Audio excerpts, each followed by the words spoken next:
সংসদ হামলা নিয়ে প্রধানমন্ত্রীর বিলম্বিত প্রতিক্রিয়ার সমালোচনা করেছেন লোকসভায় কংগ্রেস নেতা সাংসদ অধীর রঞ্জন চৌধুরী। দেশ বিদেশের নানান ঘটনা নিয়ে প্রধানমন্ত্রী প্রতিক্রিয়া দিলেও সংসদ হামলার মতো গুরুত্বপূর্ণ ঘটনা নিয়ে এত দেরিতে প্রতিক্রিয়া দেওয়া নিয়ে প্রশ্ন তোলেন তিনি।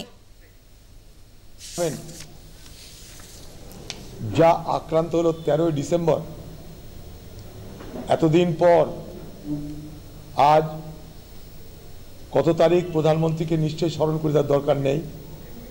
17 তারিখ, এতদিন পর তার মনে হলো এবার কিছু বলা দরকার।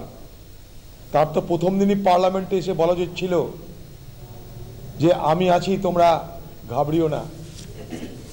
সারা দেশকে সুরক্ষা দেওয়ার জন্য যিনি গ্যারেন্টি দিয়ে থাকেন, সে মোদি গ্যারেন্টির জায়গায় মোদি এখন মুশকিলের নাম হয়ে গেছে।